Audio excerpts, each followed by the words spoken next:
Modules Dimmer. Now we'll take a look at how to dim content using the dimmer module. Here we see the different examples. First we have two examples without JavaScript and also a third example without JavaScript where it's disabled so you can't actually see it. Then we have all the JavaScript examples. We can have a simple dimmer show up like this to hide the content with some opacity, and we can remove it again. We can also use an inverted dimmer like so we don't have the black background. We can have a content dimmer where we have some content inside of the dimmer. This content can be in the vertical top or in the vertical bottom, or the default as we saw it in the center, in the middle. We can have a page dimmer that dims the whole page with content inside as well. We can have a blurring dimmer like this that blurs the content beneath it. We can create a dimmer on hover, and finally a dimmer on click. Let's see how we create all of this. In our code editor, first we'll create the three first examples without using any JavaScript. You can create an active dimmer in two ways. The first way is called the simple dimmer without JavaScript. We can see that we have this UI segment here with some text inside. To the wrapping element, we'll add the classes dimmable and dimmed segment. The dimmed class will make it active. Then inside of this parent, we'll create a div tag with the class UI simple dimmer and close the div tag again. This is just an empty tag. We'll save this, go back into the browser, select our practice tab and refresh. Now we can see that it has a simple dimmer that's active without any use of JavaScript. Let's take a look at the other way we can do it. So this time we'll not add any classes to the parent element, but we'll just add this div tag as a children element with the classes UI active dimmer. We'll save this and go back and refresh. And now we see the same result, but built in another way. Finally, let's take a look at how we can create a disabled dimmer without JavaScript. We'll create a children element to the segment tag with the class UI disabled dimmer. Let's save this, go back and refresh. Now we can't see it since it's disabled, but this is how you can change between an active and disabled dimmer. Now let's take a look at the JavaScript dimmers. First of all, we have our simple dimmer. We can see here that I have added some data attributes so that we can hook this up with JavaScript. To create the simple dimmer, we don't need any additional HTML tags. We simply target this parent element using the data symbol attribute. And to toggle this on and off, we have added two buttons with the data attribute data symbol show and data symbol hide. So if we scroll down here, we can see that I have prepared some JavaScript, and the first one is for the simple dimmer. It looks for the button with the data attributes data symbol show and listen for the click event. Then on click, we want to target the data symbol attribute like so, and we want to run the dimmer method, and we want to pass the argument show so it will show it. Now we can copy this and paste it in here where we want to hide the dimmer. We want to use the argument hide. So let's go to the browser and refresh. Now when we click, we can see that it shows and hides the dimmer. So just to show you a quick example, when I click the other buttons, nothing happens. We need to initialize that in kind of the same way. So now let's go back to the code and scroll up a bit. Now we want to create the inverted dimmer. To do this, we must add a little bit of markup. We'll add a div tag with the classes UI inverted dimmer. This will be hidden on load since we didn't use the active class here. So this time we have the same or some similar data attributes: data inverted show, data inverted hide, and the data inverted here. So if we scroll down, now we want to target the element with the data attribute data inverted, like so. And we want to run the dimmer method and pass in the argument show. We'll copy this. Down here we'll change the show to hide. Now let's save this, go back into the browser and refresh. Now we can see that we have our inverted dimmer working. Let's continue to our content dimmer. We scroll up a bit here to our content dimmer. This time we also need to add some markup, so we add the div tag with the class UI segment, or I mean UI dimmer, of course. Now inside of this, we'll add our content using another div tag with the class content. We'll just add the text dimmer content and close the div tag again, like so. Now we'll initialize this in the same way as before. So we scroll down here. We want to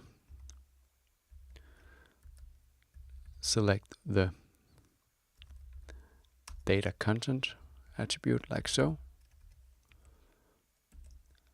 And we want to run the dimmer method with the value show, like so. And we'll copy this and change the show to hide down here.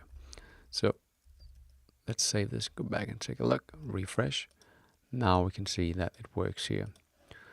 We can do an alternative version of the content dimmer. We can have the content be placed in the top and the bottom, which we'll see in the next two examples, the vertical top dimmer and the vertical bottom dimmer. We'll scroll up a bit here to the vertical top dimmer. We need to add some markup, so we add a div tag with the classes UI top aligned dimmer. And inside of this, we add a div tag with the class content and the text dimmer content. Now,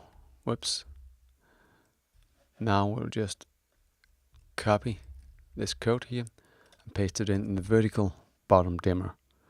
And here we'll change the top class to bottom, so it will be UI bottom aligned dimmer. Now let's scroll down to our JavaScript here. So we'll now target the element with the data vertical top attribute and run the dimmer method with the argument show. We'll copy this, paste it in here and change it to hide. We'll also paste it in here and change this to bottom. This is for the second example. Copy this, paste it in here and change this argument to hide. Let's save this, go back to the browser and refresh. Now we can see that we have our vertical top dimmer and vertical bottom dimmer. Now let's take a look at the page dimmer. This is the dimmer that will take up all the page. So initially all this content will be hidden since it's part of our page dimmer. For the parent tag here, we must add the classes UI page dimmer, like so.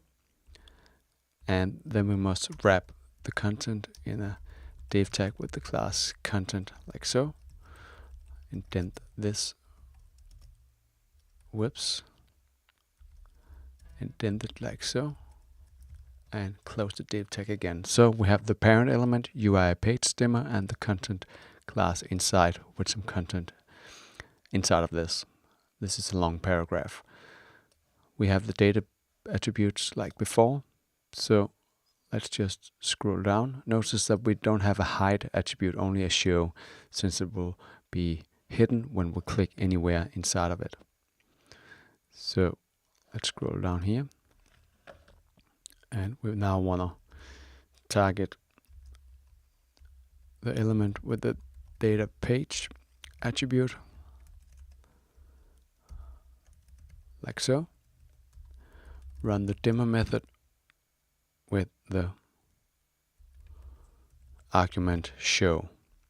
Let's save this, go back and refresh. Now we can see that the content is hidden since it's part of the dimmer. When clicking it, it will open and take up all the space of our page. As you can see, when we click on it, this will hide. The same is true for all the other dimmers. I forgot to tell you about that.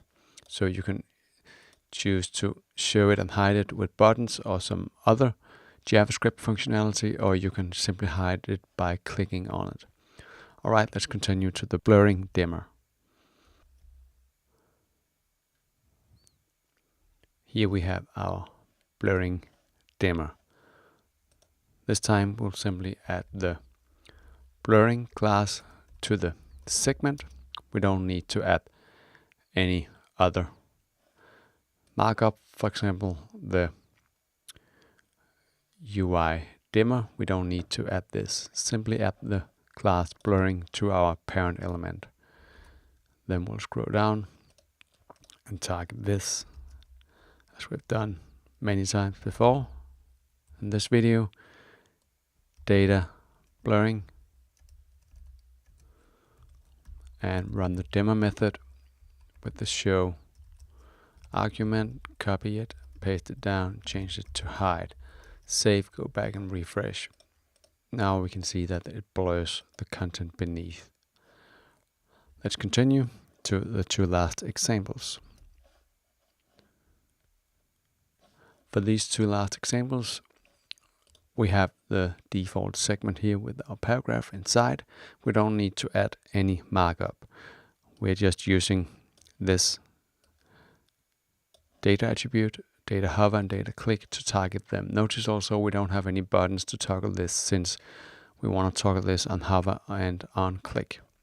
So here we have the hover example first. We target the data hover attribute and we run the dimmer method. This time we need to pass not only one argument but an object like so, with one parameter on, and the value of this should be hover,